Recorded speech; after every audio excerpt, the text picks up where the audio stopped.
Hi guys, कैसे हैं आप लोग। This is me Shubham Upadhyay और आज का जो ये सेशन है ये इस बारे में है कि कैन यू बिकम अ जज इन 2025। लेकिन यहां पे आप लोग पढ़ रहे होंगे, यहां पे लिखा हुआ है यू कैन बिकम अ जज इन 2025। तो ये पूरा सेशन मैंने आप लोगों के लिए फरवरी मंथ में इसलिए रखा है ताकि मैं आप सभी लोगों को यह बता सकूं कि पिछले कुछ सालों में जितने भी जुडिशरी एस्पिरेंट्स को मैंने पढ़ाया है वो किन प्रॉब्लम्स को फेस करते हैं और उन प्रॉब्लम्स के साथ क्या ऐसे सॉल्यूशंस हो सकते हैं जिनको अगर वो वर्कआउट कर जाएं तो उन्हें सिलेक्शन में प्रॉब्लम नहीं आएगी। यस, डेफिनेटली जुडिशरी की वैकेंसीज आजकल डामाडोल चल रही हैं पिछले कुछ समय से। In fact to be precise post COVID era की अगर हम बात करें तो हमें प्रॉब्लम आ रही है क्योंकि जुडिशरी की जो वैकेंसीज हैं वो बहुत ज्यादा अनसर्टन हो चुकी हैं। लेकिन स्टिल अगर आपके मन में एक जज बनने का सपना है और आप चाहते हैं कि यू बिकम अ जज प्रिटी सून, तो फिर ये पूरा सेशन आप लोगों के लिए बहुत इंपॉर्टेंट होने वाला है क्योंकि ये आपको एक फोकस्ड अप्रोच रखने के जितने भी सॉल्यूशंस हैं वो सारे प्रोवाइड करेगा।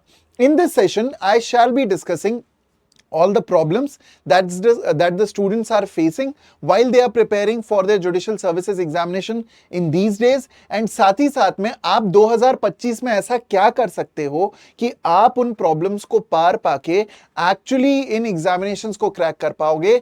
इन सभी पॉइंट्स को मैं आप सभी के साथ डिस्कस करने वाला हूं। तो without any adieu let's begin. Session को शुरू करते हैं और डिस्कस करते हैं कि actually what will be the points जिनके आधार पे या तो आप इस साल जज बनेंगे या फिर आप इस साल जज नहीं बनेंगे। लेकिन आगे बढ़ने से पहले आप सभी लोगों को बता देता हूं कि हम लोग टेक्स्ट बुक जुडिशरी पे पूरी तरीके से हम यहां पे डेडिकेटेड हैं कि आप लोगों को हम जुडिशियल सर्विसेज एग्जाम और लॉ से रिलेटेड और दूसरे जो एग्जाम्स हैं, चाहे फिर वो एपीओ एग्जाम हो, चाहे वो जेएलओ एग्जाम हो, सभी एग्जामिनेशंस में हम आपकी मदद करें। लेकिन आपको हम तक अपनी प्रॉब्लम्स पहुंचाने का एक जो जरिया है वो है ये गूगल फॉर्म। यस, आपको डिस्क्रिप्शन बॉक्स में एक गूगल फॉर्म की लिंक मिलेगी। आप उस गूगल फॉर्म पे जा करके अपनी प्रॉब्लम्स हमें बता सकते हैं और आप ये प्रॉब्लम्स हमें इसलिए बता सकते हैं ताकि we come up with more and more YouTube sessions, more and more YouTube series, more and more free master classes for all the students who wish to prepare on their own, and also more and more batches and test series, जिससे कि आपको एक सही guidance मिलता रहे अपनी preparation को लेकर के। हमारे स्टेट स्पेसिफिक बैचेस, हमारे फाउंडेशन कोर्सेज, हमारे सुपर सिलेक्शन बैचेस, ये सब की जानकारी आपको मिलेगी अगर आप ये गूगल फॉर्म फिल करते हैं। तो गूगल फॉर्म को जरूर फिल करिएगा। अब सीधे आता हूं प्रॉब्लम्स की तरफ कि आखिरकार स्टूडेंट्स क्या चैलेंजेस फेस कर रहे हैं पिछले कुछ सालों में। सो जरा देखते हैं, let's have a look at it. Here are the problems that every single student is facing these days. सबसे पहले it is the fear of failure. Yes, अगर सबसे बड़ा किसी डर की बात करें जो अब स्टूडेंट्स के मन में बैठ गया है वो है फियर ऑफ फेलियर। और मैं आपको बताता हूं ऐसा क्यों है। ऐसा इसलिए है क्योंकि एग्जामिनेशन पैटर्न चेंज हो रहा है। पिछले साल जितने भी एग्जामिनेशंस कंडक्ट हुए, चाहे हम एमपीसीजे की बात करें, चाहे हम राजस्थान जुडिशियल सर्विसेज की बात करें, चाहे हम दिल्ली जुडिशियल सर्विसेज की बात करें, ये तीनों ही राज्य और ऐसे ही बहुत सारे राज्य जिनके प्रीलिम्स और मेंस और इंटरव्यू एग्जामिनेशंस हुए, इन सभी एग्जामिनेशंस में पेपर पैटर्न में बदलाव आया, जिससे बहुत से अच्छे स्टूडेंट्स जिनके बहुत बेहतरीन स्कोर्स हुआ करते थे अपने प्रिपरेशन के दौरान वो फेल हुए। और इसीलिए बच्चों के मन में प्रिपरेशन से रिलेटेड एग्जाम पैटर्न का एक फियर बैठा हुआ है। ये एक चैलेंज है जो स्टूडेंट्स फेस कर रहे हैं। इसको कैसे पार पाया जा सकता है वो मैं अगले सेगमेंट में आपको समझाता हूं। दूसरे नंबर की जो प्रॉब्लम है वो है the balance of commitments with your preparation. So जैसा आप टाइटल देख सकते हैं, अभी तक आपको रोक क्या रहा है सिलेक्शन से, तो ये एक प्रॉब्लम स्टूडेंट्स को हमेशा फेस करनी पड़ती है कि वो अपने बाकी के जो कमिटमेंट्स हैं, बाकी की उनकी जो रिस्पॉन्सिबिलिटीज हैं, उनके बीच में और प्रिपरेशन के बीच में सामंजस्य नहीं बिठा पाते हैं, जिसके कारण उनकी प्रिपरेशन जो है वो जेपरडाइज हो जाती है। अब चाहे वो घर में कोई शादी हो, चाहे वो घर का कोई फंक्शन हो, चाहे वो घर की एडेड एक्स्ट्रा रिस्पॉन्सिबिलिटीज हो जो कि मैनेज करना आपकी पूरी तरीके से जिम्मेदारी है, तो ये डेफिनेटली स्टूडेंट्स के लिए एक चैलेंज और एक पेन पॉइंट बनता है। तीसरे नंबर पे आता है प्रिपरेशन का इररेगुलर फ्लो। आपने सुना होगा अपने साथियों को ये कहते हुए कि सर हमने प्रिपरेशन करना शुरू किया। भाई प्रिपरेशन करना शुरू करते हैं पूरे जोशो खरोश के साथ, 2 दिन में 3 दिन में प्रिपरेशन का जो पूरा जोश है वो खत्म हो जाता है।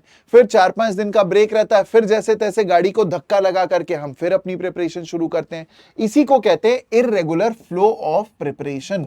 और इस इररेगुलरिटी के कारण आपका इंजन जो है वो स्टार्ट तो होता है लेकिन जल्दी ही बंद पड़ जाता है, और जल्दी ही बंद रहने के बाद जितने समय तक गाड़ी एक जगह पे खड़ी रहेगी उसका इंजन खराब होता जाएगा, उसमें जंग लगती जाएगी। यही आपके साथ भी होता है। नेक्स्ट है the fright of new pattern of questions. ये एक डर जो है स्टूडेंट से जुड़ गया है, चिपक गया है, क्योंकि अब स्टूडेंट्स को अलग अलग प्रकार के क्वेश्चंस को फेस करना पड़ता है जिसकी उन्हें आदत नहीं है, क्योंकि हमारे माइंड में ये चीज सीजन कर दी गई है बार बार बोल के कि प्रीवियस ईयर पेपर्स को लगाओ, पिछले 5 साल के क्वेश्चन पेपर सॉल्व करो, पिछले 10 साल के क्वेश्चन पेपर सॉल्व करो, जबकि ये सब बुलशिट है। सीधी बात यह है कि आपको अपनी प्रिपरेशन इस लहजे से नहीं करनी है कि एग्जाम पहले कैसे आता था। आपको अपनी प्रिपरेशन करनी होती है इस तरीके से कि आखिरकार आगे एग्जाम कैसा आ सकता है। जब आप एंटिसिपेट कर सकते हो, एप्रीहेंड कर सकते हो कि पेपर कैसा आएगा, तब आप एक बेहतर स्थिति में होते हो। लेकिन यस, ये डर का कारण है। साथ ही साथ स्टूडेंट्स का रिवीजन नहीं हो पाता है या वो रिवीजन पे उतना ध्यान नहीं देते हैं। अगर रिवीजन करते हैं तो खाना पूर्ति के तौर पे रिवीजन कर लेते हैं, एमसीक्यूज सॉल्व नहीं करते, क्वेश्चंस को प्रैक्टिस नहीं करते, तो ये एक प्रॉब्लम आता है। साथ ही साथ में आइसोलेशन ऑफ रेडीनेस, ये एक बड़ी चीज है जिसके बारे में कोई बात नहीं कर रहा है। आप YouTube पे बैठ करके मेरा ये वीडियो देख रहे हैं, आपको ये लग रहा है कि शायद इस वीडियो पे 200 व्यूज, 250 व्यूज, 300 व्यूज आएंगे, इसीलिए इतने ही लोग आपके कॉम्पिटिटर्स हैं, जबकि ऐसा नहीं है। आप जब इस वीडियो को देख रहे हैं तो बहुत से ऐसे स्टूडेंट्स हैं जो कि इस वीडियो के दम पे अपनी प्रिपरेशन शुरू कर रहे हैं। जब हम लोग ऑनलाइन प्रिपरेशन करते हैं किसी भी एग्जामिनेशन की, तो हमें यह पता ही नहीं चलता है कि हमारा कंपटीशन कहां कितना प्रिपरेशन कर रहा है, और इसी को हम कहते हैं आइसोलेशन ऑफ रेडीनेस। हमें लग तो रहा है कि हम पूरी तरीके से रेडी हैं, लेकिन क्या हम अपने कंपटीशन के कंपैरिजन में रेडी हैं? ये एक तकलीफ, ये एक प्रिपरेशन का लेक्यूना हमेशा हमारी तैयारी में रहता है। और साथ में आता है अनसर्टेनिटी ऑफ वैकेंसीज। तो वैकेंसी का अनसर्टेन होना तो यस डेफिनेटली एक प्रॉब्लम है भी, लेकिन अगर वैकेंसीज आ भी जाए तो भी कौन सी हमारी वैकेंसीज क्रैक हो रही हैं? जरा सोचिए। हम ये जरूर कह सकते हैं कि वैकेंसी अगर टाइम पे आए तो अच्छा हो, प्रक्रिया अगर टाइम से हो तो अच्छी हो, एग्जामिनेशन के क्वेश्चन पेपर में फ्लॉज ना हो, कॉपीज प्रॉपरली चेक हो, इंटरव्यूज ढंग से टाइम पे लिए जाएं, और ये पूरी प्रक्रिया एक नियत समय में हो, तो जाहिर सी बात है स्टूडेंट्स के लिए सहूलियत होगी, वो सच है। लेकिन ये एक कारण है जिसकी वजह से आप सारी चीजें फेल कर रहे हैं, ऐसा तो नहीं हो सकता। यानी कि हम उतनी ही जिम्मेदारी वैकेंसीज के आने पे डाल सकते हैं जितनी उसकी बनती है। वैकेंसीज चाहे जब आए, हमें अपनी प्रिपरेशन में हमेशा तैयार रहना चाहिए। क्यों? क्योंकि पिछले साल जो वैकेंसीज आई या उसके पिछले साल जो वैकेंसीज आई, क्या हम उस एग्जामिनेशन के लिए तैयार थे? क्या हमने वो एग्जामिनेशन क्रैक किया? अगर कर लिया तो वेल एंड गुड, अदरवाइज अगर अनसर्टेन वैकेंसीज हैं तो हमें अपना प्रिपरेशन टॉप नॉच रखने से कौन रोक रहा है? यही चैलेंजेस हैं जो कि स्टूडेंट्स को सिलेक्शन से रोकते हैं, उन्हें दूर करते हैं। और इन्हीं चैलेंजेस को पार पाने के लिए मैं आप लोगों के लिए छोटे छोटे कुछ मेजर सॉल्यूशंस लाया हूं, जो कि अगर आप अपनी लाइफ में आज से उतारना शुरू कर दें, you will definitely be selected in 2025। 2025 में आपके सिलेक्शन की चांसेस एक्सपोनेंशियली बढ़ जाएंगी। और जब मैं बात करता हूं तो मैं हवा में बात नहीं करता।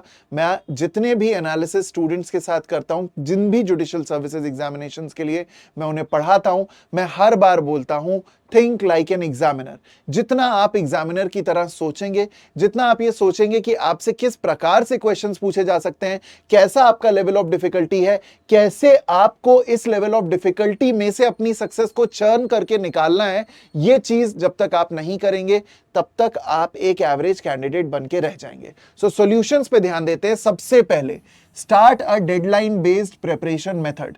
स्टूडेंट्स का तरीका यह है कि हम बीएनएस शुरू करते हैं, हम बीएनएसएस शुरू करते हैं, हम सीपीसी शुरू करते हैं। नहीं, आपको यह डिसाइड करना है कि आप किस चीज को कब शुरू करो और कब उसको खत्म करो। जब तक किसी भी सब्जेक्ट या किसी भी प्रिपरेशन की डेडलाइन नहीं होगी, चाहे वो जीके हो, चाहे वो लॉ हो, चाहे वो लैंग्वेज हो, चाहे वो ट्रांसलेशन हो, चाहे वो जजमेंट राइटिंग हो, तब तक प्रिपरेशन अधूरी रहेगी। दूसरे नंबर पे आ जाता है work on timer based question practice. चाहे आप प्रीलिम्स के क्वेश्चंस की प्रैक्टिस करें, चाहे आप मेंस बेस्ड प्रिपरेशन करें, हमेशा अपने आंसर्स को हमेशा टाइमर बेसिस पे ही प्रिपेयर करें और हमेशा उनके साथ एक एडेड नेगेटिव मार्किंग डालें, ताकि एग्जाम में जो आपको प्रेशर फील होना है वो आज आपको आपके कमरे में अपने खुद के टेबल पे फील हो। क्योंकि अगर आप एमसीक्यू को अपने हिसाब से सॉल्व कर रहे हैं तो वो कोई प्रेशर क्रिएट नहीं करेगा, लेकिन वहीं अगर एमसीक्यू आपने टाइमर पे सॉल्व करना शुरू कर दिया और उसी एमसीक्यू में आपने अपनी मर्जी से 1/3 की नेगेटिव मार्किंग डाल दी, तो वहीं पे आपका जो प्रेशर लेवल है वो शूट करेगा। और जितना ज्यादा आप खुद को ऐसी प्रेशर्ड कंडीशन में टेस्ट करेंगे, उतना ही आप सोने की तरह निखर के बाहर आएंगे। तीसरे नंबर पे आता है do what you fear the most. Translation से डर लगता है, ट्रांसलेशन ही करिए। अगर लगता है कि एमसीक्यू में गड़बड़ हो रही है, किसी स्पेसिफिक सब्जेक्ट में गड़बड़ हो रही है, बार बार उसको करिए, बार बार अपनी गलतियों को समझिए और उनको सुधारिए। अगर कोई स्पेसिफिक पैटर्न ऑफ क्वेश्चन है, चाहे केस लॉ हो गया, चाहे सेक्शन बेस्ड क्वेश्चंस हो गए, चाहे फैक्चुअल प्रॉब्लम्स हो गई, चाहे असर्शन रीजनिंग हो गया, इन सारे पैटर्न्स को आपको अगर फियर है तो इन्हीं को ज्यादा से ज्यादा करो, इनसे भागो मत। वैकेंसी आएगी और एग्जाम में अगर यही क्वेश्चंस, यही पैटर्न आए, तो क्या हम ये कह पाएंगे कि नहीं नहीं हमने तो प्रिपरेशन नहीं की है तो हम ये क्वेश्चन कैसे करेंगे? जब हम लोग पेपर का एनालिसिस लेते हैं तो हमेशा हम स्टूडेंट्स से अलग एक प्रिपरेशन लेकर के रखते हैं। हमें मालूम है कि पेपर का पैटर्न कैसा है, क्या है, एटसेट्रा एटसेट्रा। देखिए, जब पेपर का पैटर्न डिसाइड होता है, जब एनालिसिस लिया जाता है हम टीचर्स के द्वारा, तो हम ये देखते हैं कि पेपर में किस टाइप के क्वेश्चंस थे, किस टाइप के पैटर्न थे। आपने जब भी मुझे बोलते हुए सुना होगा कि पेपर वाज इजी, या paper was easy to moderate, या paper was moderate to difficult, उसके पीछे दो लॉजिक्स हैं। पहला कि वो ऑन एन एवरेज स्टूडेंट्स को कैसा लगा होगा, और दूसरा वो उन 10% स्टूडेंट्स को कैसा लगा होगा जिनका ये प्रीलिम्स निकलने वाला है। देखिए, ज्यादातर स्टूडेंट्स जिनकी प्रिपरेशन वीक होगी, उनको हमेशा ही पेपर या तो मॉडरेट लगेगा या फिर डिफिकल्ट लगेगा। लेकिन जिन प्रिपरेशंस को हम अच्छे लेवल का मानते हैं, जहां पे स्टूडेंट्स अच्छे लेवल पे प्रिपेयर्ड हैं, वो हमेशा ये कहेंगे कि paper was easy to moderate और even easy, depending upon how the paper actually was. तो जब आप अपनी प्रिपरेशन करते हो तो आपको हमेशा ये मालूम होता है कि आप किस चीज में वीक हो और उसी चीज से आप भागते हो। आपको उस चीज से भागना नहीं है, आपको उसी में ज्यादा मेहनत करनी है, क्योंकि लेवल ऑफ डिफिकल्टी आगे आने वाले सालों में 2025 के पेपर्स में, 2026 के पेपर्स में बढ़ेगी। और उसके पीछे सबसे बड़ा कारण यह है कि जितनी लेवल ऑफ डिफिकल्टी इजी रखी जाएगी, उतना कट ऑफ हाई जाएगा, और जितना कट ऑफ हाई जाएगा उतना ही जो एग्जामिनिंग बॉडी है उनके ऊपर यह प्रेशर क्रिएट होगा कि आप एक अच्छे स्टैंडर्ड का एग्जाम नहीं ले पा रहे। और कोई भी एग्जामिनिंग अथॉरिटी अपने ऊपर ये ब्लेम नहीं लेगी कि हम एक इजी पेपर करवा रहे हैं, हम बहुत ही एक सबस्टैंडर्ड पेपर करवा रहे हैं, बहुत ही एक बेसिक पेपर करवा रहे हैं। ऐसा कोई नहीं चाहता, इसीलिए लेवल ऑफ डिफिकल्टी वो बढ़ाएंगे। And it is mandatory to happen. When you know it is meant to happen, आप उसी लेवल पे प्रिपरेशन करिए। आप हमेशा एग्जामिनर से 2 कदम आगे सोचने की कोशिश करिए, तब जाके कहीं आपका एग्जाम निकलेगा। और अगर आपने सोचना शुरू कर दिया कि जो 4 साल पहले एग्जामिनर थे उन्होंने जो पेपर बनाया था वही आज वाले एग्जामिनर भी बनाएंगे, ऐसा नहीं होना है। सो इसीलिए डू व्हाट यू फियर, जिससे डर लगता है उस चीज को ज्यादा करिए। Next, take regular and not irregular breaks. Break लीजिए, क्योंकि आप बर्नआउट होंगे, आप प्रिपरेशन से थकेंगे, तो रेगुलर बेसिस पे ब्रेक्स रखिए। अपने पूरे टाइम टेबल के साथ ब्रेक्स को अलाइन करिए कि इतना मेरा ब्रेक का समय है, वो मैं ब्रेक लूंगा, उस टाइम मैं पढ़ाई नहीं करूंगा, वहां पे नो स्क्रीन रहेगा मेरा। तो ये चीज आपको बहुत ज्यादा हेल्प करेगी आपके रिजुविनेशन में, क्योंकि अगर आपका माइंड, अगर आपकी बॉडी आपको सपोर्ट नहीं करेगी तो ये पूरी की पूरी जो पढ़ाई है वो व्यर्थ है। सेहत से बढ़ के आपकी पढ़ाई नहीं हो सकती, ये ध्यान रखिएगा। इसीलिए आपको रेगुलर ब्रेक्स लेने हैं। लेकिन इररेगुलर ब्रेक्स अगर आप लेंगे कि जब मन हुआ तब ब्रेक ले लिया, जब मन हुआ तब पार्टी करने चले गए, जब मन हुआ तब दोस्तों से मिल गए, ये गलत है। तो अपने टाइम टेबल में ब्रेक्स को डिवाइड करके रेगुलरली सेट करिए। आपको पता होना चाहिए कि किस दिन आपका कितना समय खाली है। आप 1 घंटे, 2 घंटे, 3 घंटे का ब्रेक ले सकते हैं, कोई प्रॉब्लम नहीं है। लेकिन प्रिपरेशन अगर आप रेगुलर बेसिस पे कर रहे हैं तो ब्रेक्स भी रेगुलर बेसिस पे ही लीजिए, इररेगुलर बेसिस पे कभी मत लीजिए। जस्ट बिकॉज कोई दोस्त आ गया आप अपनी प्रिपरेशन छोड़ के उठ जाएं, गलत है।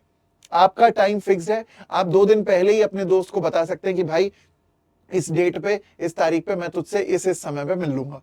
सिंपल। थोड़ा सा चीजों को डिसिप्लिन और रेगुलराइज करने से आपकी लाइफ बहुत बेहतरीन इजी हो जाएगी। Next, reduce your screen time to less than 5 hours a day. कई स्टूडेंट्स हैं वो बोलते हैं कि सर हम ऑनलाइन ही क्लासेस देखते हैं, हम यूट्यूब के थ्रू ही पढ़ते हैं, हम मास्टर क्लासेस के थ्रू ही पढ़ते हैं, क्या करें? हमारा स्क्रीन टाइम बहुत ज्यादा है। मैं फिर भी आप लोगों से सजेशन लेता हूं, लेकिन आपको रिकमेंडेशन ये दूंगा कि कोशिश करिए कि आपका स्क्रीन ऑन टाइम 5 घंटे से कम हो, क्योंकि जितनी ज्यादा आपकी आंखें फंसेंगी वीडियो की तरफ, स्क्रीन की तरफ, उतना ही आपका जो अटेंशन स्पैन है वो खत्म होता जाएगा। फिर उसके बाद जब आप बुक को उठाएंगे या अपने नोट्स को पढ़ेंगे तो आप अपने खुद के लिखे हुए नोट्स और खुद की जो किताब है उस पर फोकस कर ही नहीं पाएंगे। आपने 5 घंटे 6 घंटे स्क्रीन देखी, उसके बाद आपको कम से कम 1-1.5 घंटे का ब्रेक चाहिए। अदरवाइज आप उसके बाद अगर दोबारा से स्क्रीन पे आएंगे, it can kill your concentration. तो हमें अपनी कॉन्सेंट्रेशन को किल नहीं करना है, हमें स्क्रीन और रेगुलर बुक्स को प्रॉपर वेटेज देना है। और रेगुलर बुक्स को आप हमेशा ज्यादा वेटेज दीजिए, अपने नोट्स को, अपने डिक्टेशंस को ज्यादा वेटेज दीजिए in comparison to any content on the screen, क्योंकि स्क्रीन आपके अटेंशन स्पैन को किल करती है। साथ ही साथ में मैनेज योर स्लीप साइकिल। कोशिश कीजिए आराम से 6:30 से लेकर के 7.5 घंटे की नींद लीजिए, इतना आपको मिनिमम लेना ही चाहिए। साथ ही साथ trust the process of your preparation, all good things take time. आपको अपने प्रिपरेशन के प्रोसेस पे फोकस करना पड़ेगा। वैकेंसी जब आनी होगी तभी आएगी। अभी सर ने यूट्यूब वीडियो में बोल दिया कि वैकेंसी आने वाली है तो कल आ जाएगी, ऐसा नहीं।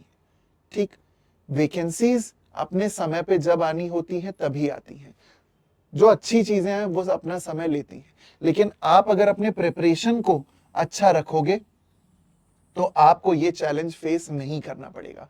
All good things they take their due time, you have to trust the process. लेकिन अगर प्रोसेस आपने सही ढंग से किया है तो आपका रिवीजन भी सही रहेगा, आप पूरी तरीके से स्ट्रेस में भी नहीं आओगे, आप पूरी तरीके से वेल मैनेज्ड एक लाइफस्टाइल रख पाओगे, अपने कमिटमेंट्स को आप मेंटेन भी कर पाओगे, और सारी चीजें आपके फेवर में जाती हुई आपको दिखाई देंगी।